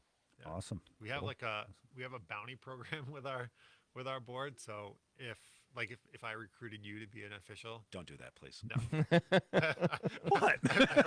If I recruit Kyle, to be an Nobody can change, huh, Christian? Nobody can change in your eyes. We'll see if I refer you as a lawyer. so if Kyle became an official, then I would get money back for like off our dues for the next year. Oh, nice. Okay. So you pay dues as well for Oh yeah, the whole situation. Yep. Okay. Yeah. Dues are about $125 a year. That gets you your rule book. That gets you all the training information, the access to the sites that you can review videos, and so you've got all that educational stuff to become a better official. we have insurance coverage. Right.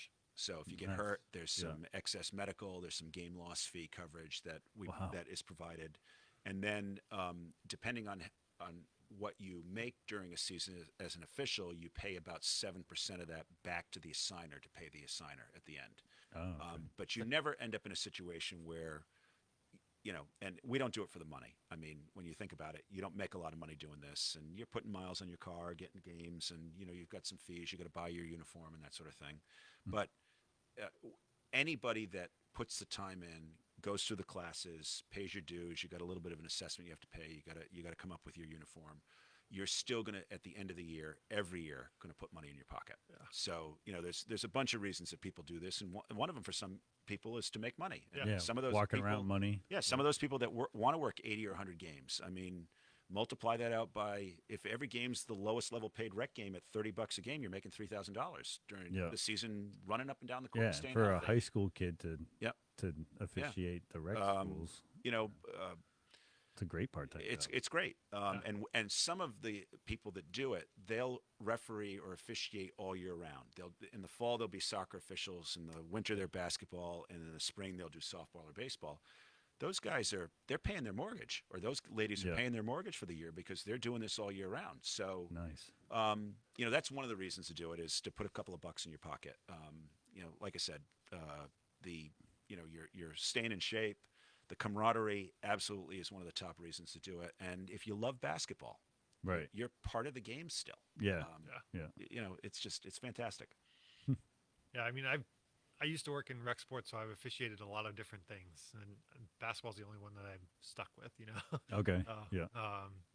I mean, I would do other things, but like high school soccer and football games are Friday nights and Yeah. earlier in the afternoon. Like that's the good thing about basketball. Like of our JV games at 5:30, of varsity games at 7. Like most people are out of work by then, Right. So, but like a 3:30 soccer game is kind of tough to get to for most Yeah, people. well, with 'cause the they're job. Don't you work outside, for yeah. yourself? Yeah. But we've got some people that are second or third shift people in their regular jobs, and they're perfect because Yeah. those afternoon rec games that are at 2:00 in the afternoon or something, Yeah. load up. You want to work 4 days a week doing rec games? Yeah. You're the one that's available, so you're going to get those games. Yeah. So Yeah. it's flexible. Yeah. Yeah. You can We got a find lot- games to work your schedule. A lot of teachers Yeah. that are out at 2:30 Yeah. can do Yeah. any game that they want. So Yeah. Oh, that's a good question. Can a teacher officiate for their own school? I don't see why not. Most of the time, like you can do like a varsity game, probably not. Yeah, but not a varsity game. like I a don't JV think. game or Yeah. a freshman game. So Hmm. Right. Interesting. When I was on Yeah. the board of ed in Killingly, I didn't work any Killingly games, for instance. Okay.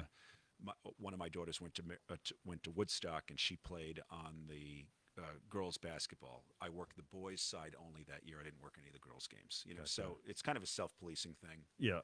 Yeah. We all live and work in Windham County. Right. Yeah.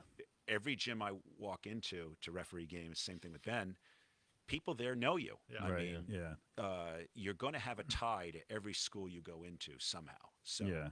but truly, you get on the court, and all I see is, the team dressed in white, and I see the team dressed in blue or whatever the visit Yeah. thing. Yeah. I don't know that it's Killingly or Woodstock or Putnam or Turtleot or Yeah. You Ellis. compartmentalize You, that you whole just part. don't know. Yeah. You're and the beauty of it for me too, and this is something. It's a release. It's not only a physical release where you're getting your exercise. It is absolutely 100% a mental release. The game of basketball, and years ago I did baseball. Baseball, you got to wait between pitches. All right, you got to pay attention as an umpire, but still, there's not a whole heck of a lot going on. Right. Basketball, you never can relax out there. If Yeah. you relax for a minute, you're missing something. So your mind is so focused that you don't think about work, you don't think about home, you Yeah. don't think Right. about what's going on in the world. Yeah. What do I need to eat for dinner later Yeah. It that night. becomes your number one focus for And, that amount and of so time. your mind just refreshes itself. Yep. Yeah. And it truly is. It's a mental release. Yeah. And that to me is one of the greatest things about having done this all these years. For me, Yeah. especially because I'm in law and, Oh yeah. I got 300 clients at a time to think about and, their cases and all this stuff. It's just, this is me. This is my time. My mind just does this and doesn't think about anything else. It's great. Yeah. no, definitely. Yeah. And jokingly, but I've actually I've met someone that's been on the other side of your courtroom wrath. And man, they don't like you. And all I could think of, and I even said it to her, is, yeah, that's my pit bull. I make sure he's on my side all the There you go. time. There you go. Yeah, I love how thorough and how defensive you can be for your clients. You defend them at at all costs. And it's I always appreciate cool. that. Thank you. And you did the other big favor for one of our now mutual friends. Standing in court for him that when you didn't have to, and that was really really awesome of you. I appreciate it. Yeah. No, we it's- really appreciate it. You're welcome. That was really great. Yeah, you're welcome.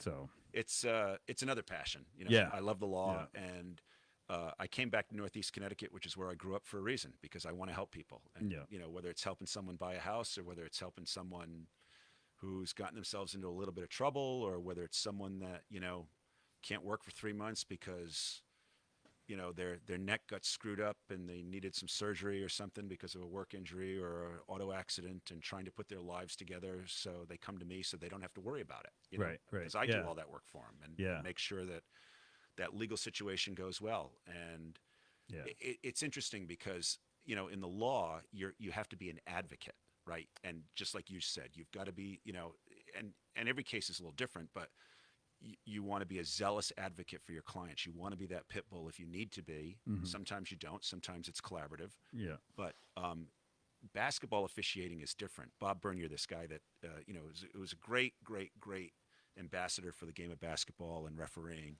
And one of my mentors, he used to tell me those first 5, 6, 7 years, stop officiating the game like you're in court. 'Cause you're not trying to control things. You're not trying to, turn the game a certain way. You're trying to manage it. You're trying to, if the teams are physical, well then fine. Tighten the game up. If the flow dictates you need to call it a certain way, then you adjust. If it's getting, kind of helter-skelter, you want to make sure that fight doesn't break out. All right, you know how to manage those situations. Yeah. That's different than the law, where you are absolutely right, and you've got this position, and you're going to argue it, and you try to control the outcome. Right. You don't do that in basketball at all. If you try to control the outcome in basketball, you're not going to be a good official. Gotcha. Yeah. you're just not. Yeah, that makes sense. Yeah, 100% makes sense. But We talk a lot of times with officials about advantage, disadvantage. So, like, yes, there might have been contact on a play, but did it prevent anything bad from happening? You know, Right. So, yeah. like, a player goes up for a layup and they get a little bit of a bump, but the basket went in. It didn't really affect anything. So, Yeah. we'd rather the game keep going. You know? Yeah. It's a running. Actually, in soccer, most leagues, there's a lot of, like, they call them no calls. Yeah. Like, oh, it grabbed his jersey. Yeah, but it didn't slow him down. So, like, that stuff happens a lot. And Yeah. I think That's they just have one ref with 4 linemen usually. For 2 line. 2 linemen. Run the whole, yeah, they have for- to run the for whole most field. of it. Yeah. Yeah. And, So I- there's a lot that can be getting away with. That's probably why you don't ref soccer Uh, anymore. all I would do in soccer is play on. No blood, no foul. All right. and that's kind of funny because I don't like running. I don't. Yeah. You know, I can run 3 miles, you know, that sort of thing. But you want me to do any more than that, I'm dead, and I don't enjoy it. Yeah. Basketball officiating really isn't running; it's sprinting. So you go in spurts, but you know, so I've had some people tell me that. Well, I don't ref because I don't like to run. Well, it's different. So, Yeah. You're also distracted, right? Right, You're not that's what I was thinking gonna say. that's about true. it. Yeah. That's right. Yeah, because and again, I'm not a runner, but my understanding is it gets easier as soon as you figure out that mental block, how to deal with that, right? Right. Then you can run the distances and train Yeah. and do better. Yeah. Yeah, in basketball, you're not thinking about whether you're winded or not or anything else because you're worrying about what's in front of you. Right. So I think the average is like 3.5 to 4 miles a game yeah. Oh, wow. that you run. In soccer, the average player runs was it 5. 5 miles, Yeah. and then I always played halfback, and I can remember like running the entire time. There was a couple of years where we didn't have any subs, so we would just play the whole 90 minutes, and like that never really bothered me. But then I'd get in a 5K, and I'm like winded and like what, and it's mainly because you're bored. Yeah. You know what I Yeah. mean? You're like you're too focused on your lungs hurting or whatever, you know, and yeah, in the off seasons I would run some of the local 5Ks and stuff like that, and it was always a different experience. Yeah. Like you got to train your mind to distract yourself and just kind of like cut off. But like in a game, like you said, you don't even notice that you're running that much. And you know, for people that don't know soccer, halfbacks run the most. Yeah. You're on defense and offense, so you're constantly up and down. Oh, there are times in the field. game when you notice. Yeah, there are. Yeah, I'm not saying we don't get winded, but Yeah. I'm sure those double, triple overtime games. Uh, You're tired at the end. It's those like 3-4 minute segments where you're like, please go out of bounds. Please go out of bounds. yeah, but there's no whistle. That's right. Yeah. You're back, Yeah. back and forth. Yeah. Right. Yeah, there hasn't been a whistle in 3 minutes. And- Yeah. Okay, now I feel it. That's true. I get it. You get a lot of us go, tweet, tweet. You're gonna go back to the COVID whistle. That's Yeah. the buzzer. Yeah. We talked a little bit about his law career. If you need a house, you can call me or Ben. If you want a brand new house, Yeah. you definitely call Ben. Matt will sell it to you. I'll build it for you. And I'll do the closing. And Kyle will just sit there. Yeah. You know? I got to call you the lazy one for once. It's about time. No, it's been great. Like, you know, I've worked with a couple of Ben's clients, and you know, we've worked with a couple of potentials and stuff like that. It's always awesome when you know, I was a builder, so being there with my clients, knowing kind of what questions to ask them to get, you know, answers out of you, or questions Yep. to ask you for them. You know, it's been kind of awesome that Yeah. way to work It's that way. Definitely the same thing having someone in the realty field that knows what they're looking at or knows what they're talking about for houses is Yeah. definitely a plus. Yeah, and then yeah, we've acquired a couple of clients to where they've purchased land and they'll be moving on to having you build their house Yep. and whatnot. So that's always awesome. Definitely, you know, if you're looking at houses, definitely at least give Ben a chance because he builds an incredible house, nice and tight, Thanks. great R value. Works with very low energy utilities, that whole bit. So Yeah. which is It's It's like my standard. I think it's the best way to do it. So that's how Yeah. I do it. So, Yeah. but it might, I know it costs more, but I think it's better in the long run, So Yeah. the the efficiency of your house over 30 years of your mortgage is in the amount that you're paying in your utilities is Hmm. going to make up for that upfront cost that you have. So Yeah. If you include my time as Ellis Tech working or being in architectural and working side jobs and worked for an excavator, ran the rod for a while in high school, I'm coming up on my 25th year in the housing industry. And to see how much technology has changed the building products and the houses in overall, and then to see a builder like yourself embrace those things, yeah, because we all know builders that don't. a lot of And they build it to strict code, either because they don't want to learn the new products, or they think it's expensive to change over, or yeah, whatever. It's really cool to see that. yeah. To I mean, that's kind of, I think, how I was like brought up in the industry. My dad was always Mhm. the one to like be reading the different magazines and making sure that we were using the best way to do things, and that Yeah. evolves over time. Science gets better, products get better. Yeah. You keep using the same thing, you're just staying where you were. So Yeah. um, I've kind of tried to keep doing that same way of doing it. So Yeah. I like to learn about the different ways that make products better and make houses better. And uh, there's different things that you do. Like when you build a house a certain way, you have to account for other things. Like when you make a house super tight, then you have to make sure that you're getting fresh air in there. You Right. need people to Yeah. be able to breathe in the Air, house. yeah. So Air exchangers um, and whatnot. yeah, And if they want a fireplace, that like a whole nother, because a fire in a fireplace eats up a ton of air. And yeah, people don't realize that, So like yeah, that all has to be an adjustment. yeah. Um, People want all these like super powerful range hoods and everything. mhm. Where if you build a super tight house, then Yeah. you empty your house of air in about 30 seconds. So, but Yeah. there's fixes for things. There's ways around all that kind of Yeah. stuff. So, Yeah. The air exchangers and air handlers mhm. and stuff like that, and filtration systems to, keep the, Yeah. whatever bad air out. Hmm. Um, the other thing I was always impressed with is your site management. You try to recycle every byproduct you can, Yeah. which makes the dumpster bill a lot less and Yeah. makes the landfill runs, a lot lower, Yeah. which is a big deal. I think It's is worth mentioning. yeah. It's kind of like the mindset that you have when you're on a job. Like if there's a dumpster there and it's easy to throw things in it, then everybody's gonna just throw everything in it. Yeah. So, um, but if people are mindful of what they're doing with their waste and everything, then it tends to be less on the job. So I always remember going to houses. Like part of it is I think as a kid you get the worst jobs on the job site. So like my job would always be like to take all the sheetrock scrap and throw it in Oh, the dumpster. yep. You just spend like Yeah. 3 hours just hauling sheetrock scrap out and be like, there's so much of this. There has to be a better way to do this. And so then you figure out like you can order different sizes.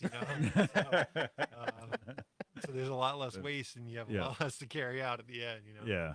Yeah. So, Yeah, and that's part of embracing the whole new products, because Yeah. at one point there really only was 4x8 gypsum board. Yeah. And then they, if somebody's got a 9-foot ceiling, they have 5-foot boards, or Yeah. 54-inch boards, Yep. whatever it is for half. Yeah. So yeah, it's awesome working with you guys. Well, just a shout out to Ben and to you. I'm at the tail end of it. Unless there's a problem with a contract up front, I'm Yeah. the one who's finishing the process with a closing. Yeah. Whether you got financing or whether it's a cash deal or whatever. But I will say this, and I'm not just saying it because Ben's here. I have never, ever, ever had a client come in complaining about anything Ben's ever done as a builder, whether it's part of the design process, the build process, and the comments are always the same. He does a great job, and the attention to that minute detail to get things exactly the way the client wants, or if the client wants something that doesn't make sense, and Ben knows that, for Ben to tell them, yeah, maybe you ought to think about doing it this way instead. But there's never been someone who's come to my office with a closing that hasn't been immensely satisfied with Ben and the work he does building houses, and whether it's an addition because of a refinance, they've pulled some money out so they can do an addition or something like that. And the same thing for you, and it's because of the experience you've got. You talked about it. You went to Ellis Tech. You understand. I think you've got that background that a lot of realtors don't have. So if you've got someone who's looking for a particular type of house or looking for a builder or something, you can provide them that experience in addition to, okay, yeah, you know how to write up a real estate contract and you know the ins and outs of the real estate world, but you've got that background that a lot of other realtors don't have. And, again, Yeah. same thing. The compliments and I'm sure the repeat customers you have come back to you, it's because you do a good job. So Thank you. Thank you. It's Appreciate that. So what do you? I've heard people ask this of referees before. How do you think refereeing translates to other parts of your life? It's made me a better communicator, for sure. And not early in my career. We were talking about this when you were offset for a minute. But as I became a better official, someone that can listen, can understand that you're not always right, that you rely on, all kinds of information to make those decisions and move forward, whether it's a coach, a player, a fellow official, the fans screaming at you, or something, but you do the best you can, but you learn from that information that's around you. And so, and then, like I said, being a better communicator for sure. Yeah. Yeah. No, What about you? Definitely agree. I would say for me, the biggest thing is like managing people. Like in my job, I have subs on my job every day, different people that work for me, and the being able to like tell them what I need and what I want, and with confidence is from being able to tell a coach like that's the way it is, and that's the rule that we're going with, and being able to move on from that definitely helps. Being able to talk to other people that you don't know real well, but you have to sometimes ask difficult things of them, Right. or tell them that they're not doing things a certain way, Yeah. So Yeah, I'll say definitely communication has been a huge thing for when I was a builder. You get subs that are no call, no show, and as a GC, you have to, I'm sorry, my sub didn't show up, but Yeah. that was very rare. I was one of the rare guys that would pay my subs the second they were done, whether I got paid for the job or not. Yep. So that was like a big thing. They always answered my calls, and that gave me that little bit of clout where, all right, he'll be there at this time, and they were there. And then I can remember a roofer, and he was a great roofer, but it's tough to keep laborers for roofing because it's a tough job. Yeah. And I can remember being there on like the eve of Thanksgiving at like 4:30, and he was finishing a roof, and he had a couple of rows left, and I crawled up on the roof with him, and his sub's like, "You're on the roof with us?" And I'm like, "Yep." And I was like, "Looks good. You guys will be done in another hour or so, right?" And he's like, "Yep." I said, "Here you go." And I paid him cash. And he goes, "And you're paying us?" It's like, "Yeah, I want you to answer my call." And the one time we had a leak, I called him on a Saturday night, said, "Hey, they got a leak." Sunday morning, we were both there. It just happened to be a steep pitch transitioning into a flat pitch. And we had to heat it up, undo it, and basically re-cauterize the transition because it was colder weather and it didn't take the first time. So we were just up there with a torch, and I bought him a coffee, and I was like, "Yeah, this is what we do." And it was great to be in the building, industry for so long and have that be like the only leak. And we took care of it right away, and the client was happy, and the whole bit. So.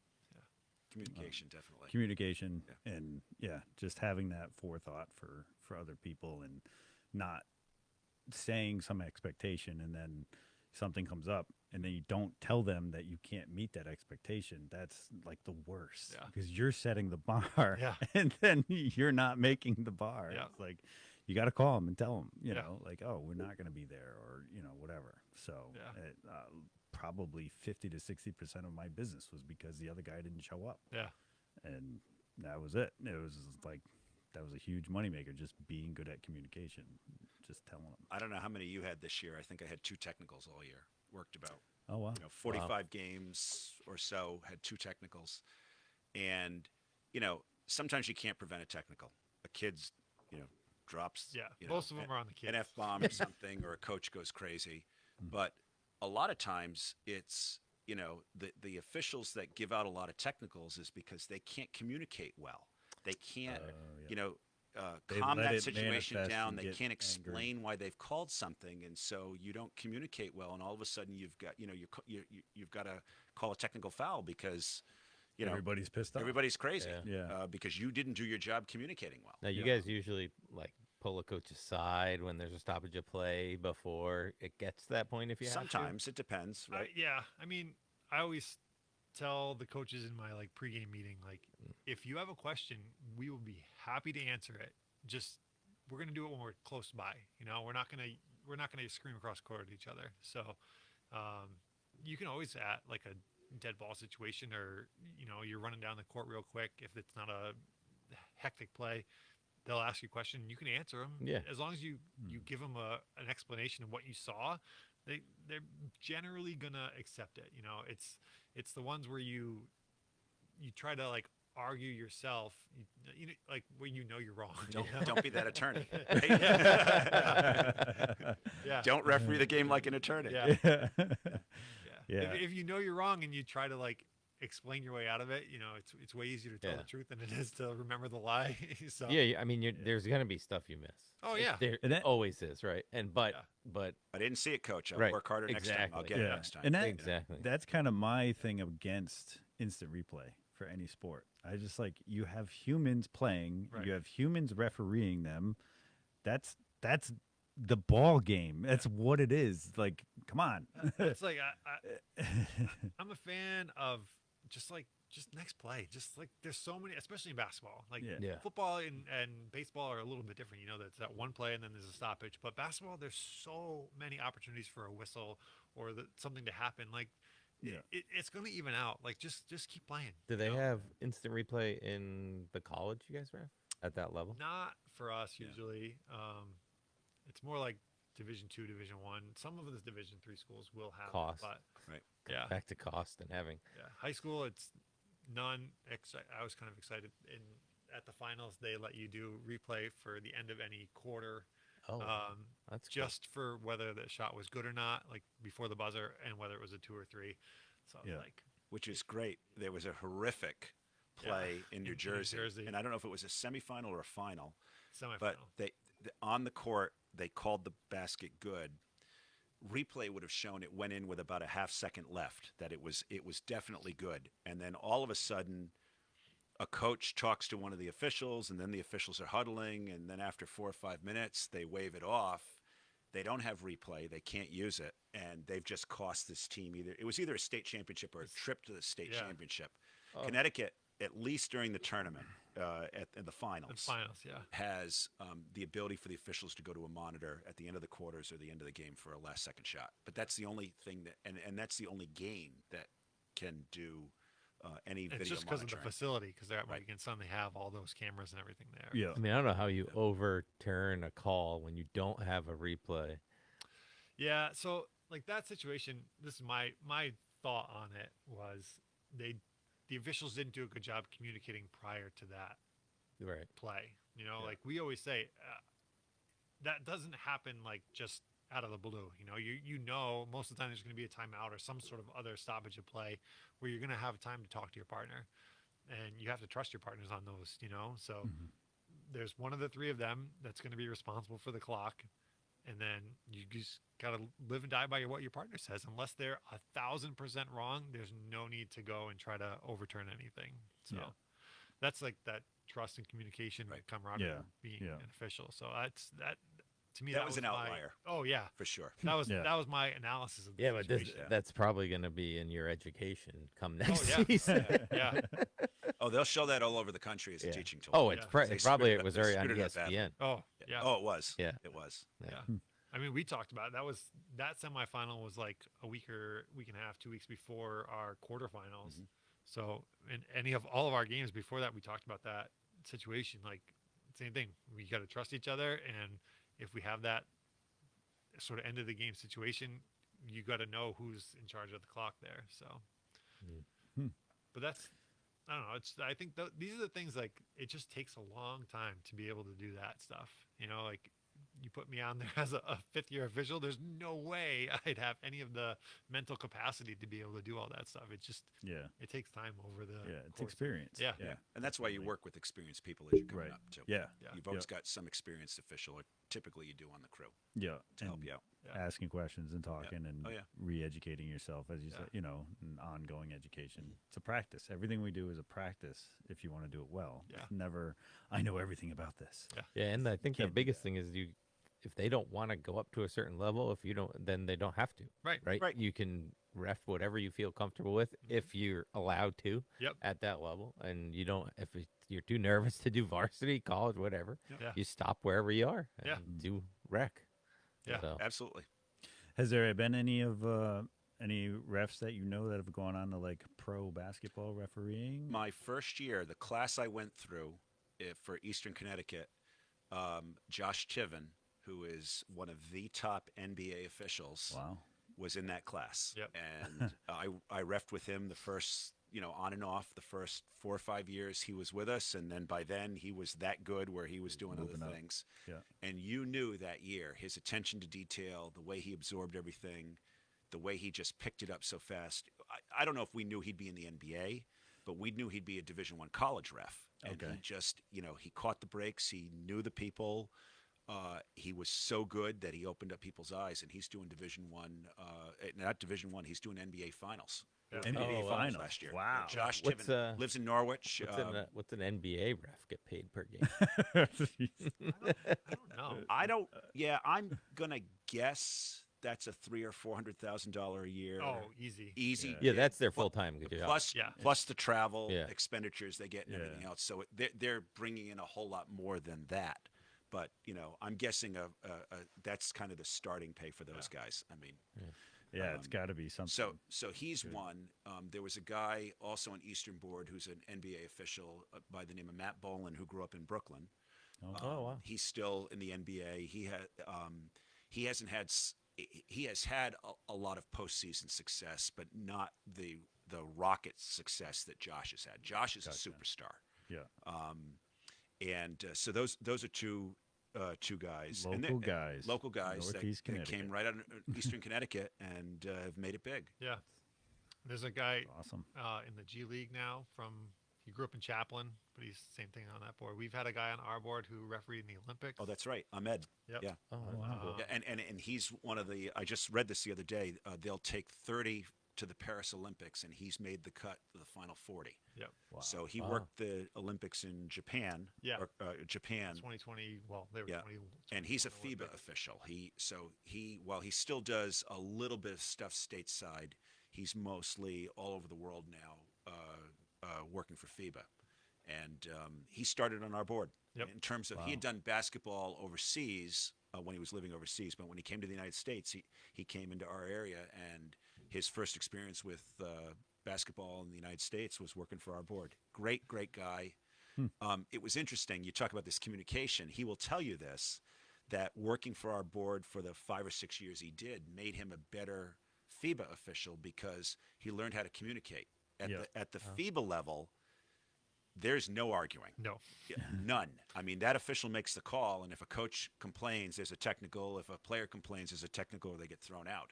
Yeah. Here, There's a little bit of there's a little bit of communication that you have to get and also receive, and that made him. He will tell you this. It made him a much better official in terms of dealing with coaches and players, and it helped him, solidify his superstar status at FIBA. So Wow. he might be at the Paris Olympics this year. We'll have to keep an eye out for him. That's cool. wow. That is cool. Yeah, he's a very interesting story. He's from Iraq originally. Okay. Yeah, and so I don't know how he met his wife, but his wife's American. Yeah. And he said he came over here, but he goes like literally all over the world. Wow.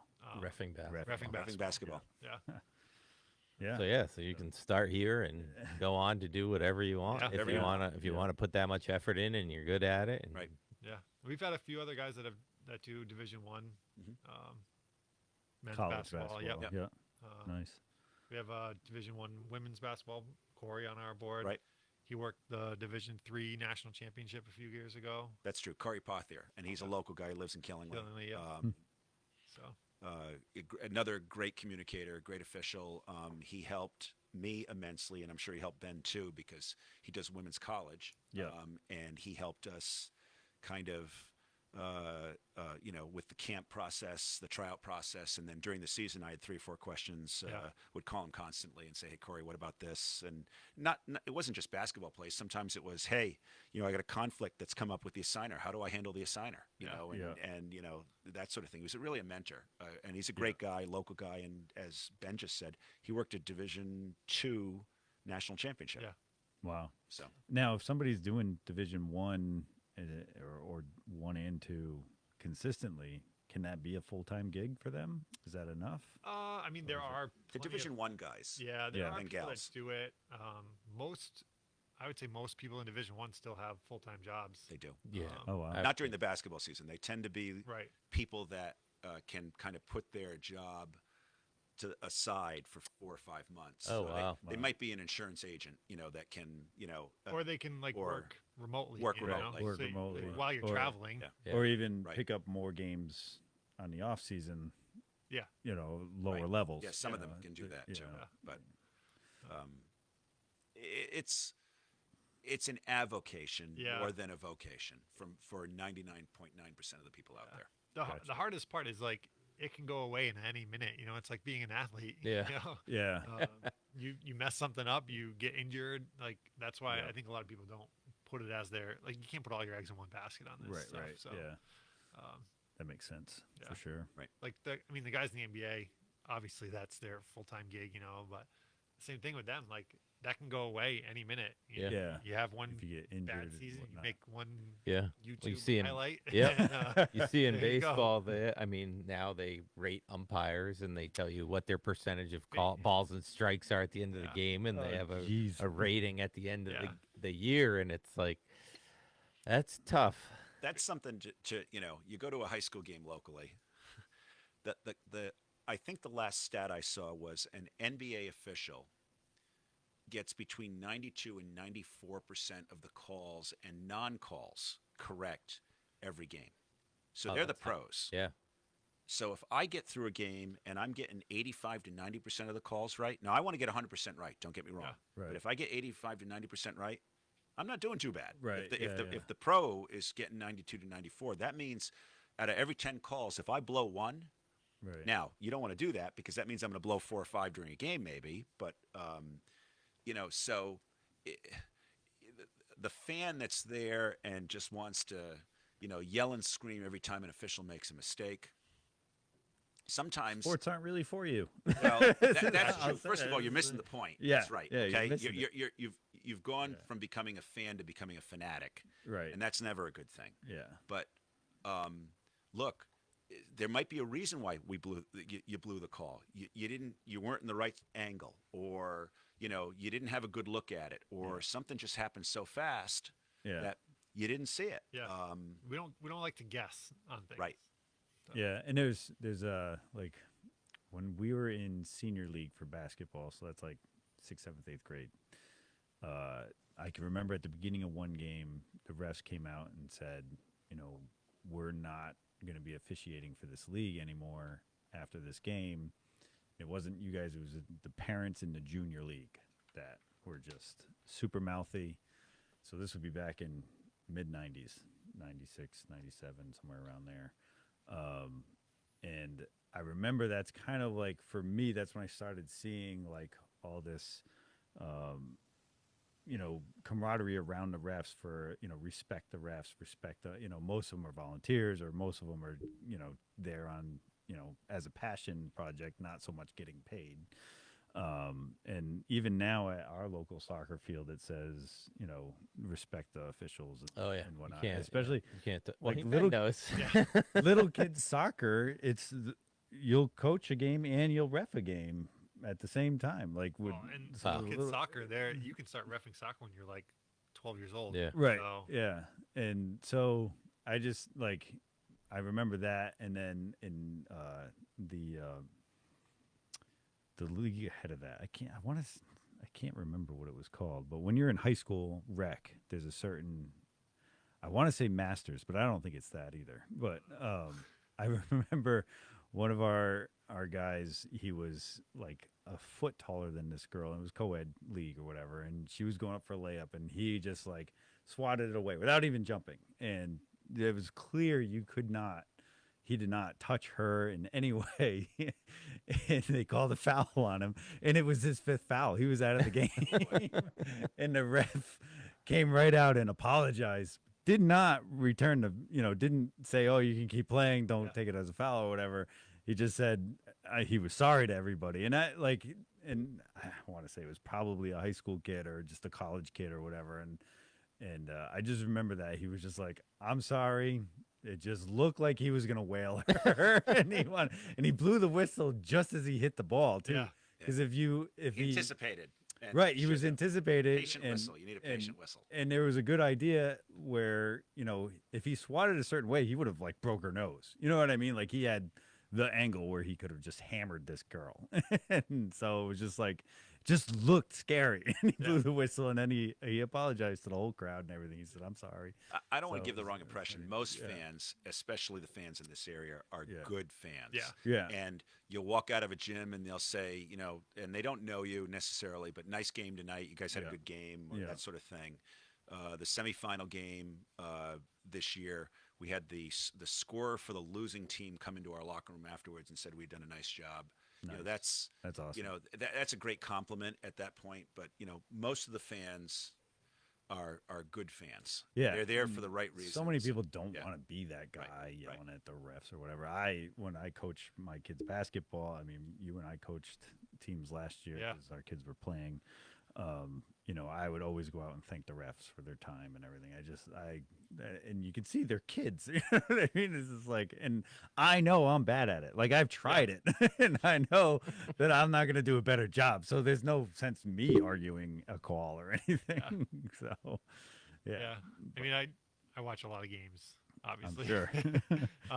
And even coaching and stuff too. The only time like this season, the only time coaching I've ever gotten upset at a ref is like effort stuff, Like Yeah. I don't care if you're bad, if you miss a call or whatever, but if you like just don't care, like Yeah, no, Being- hustling that's down more the court. disrespectful to Yeah. Yeah, to the to the application job. of Right. refereeing than anything, The worst So- is when you're out of position because you didn't hustle Oh yeah, Oh, yeah, to for be in sure. that position. Oh, yeah. Yeah. And it's hard to be on their side when they were not. Exactly. They could have been in a Right. position to make that call. Yeah,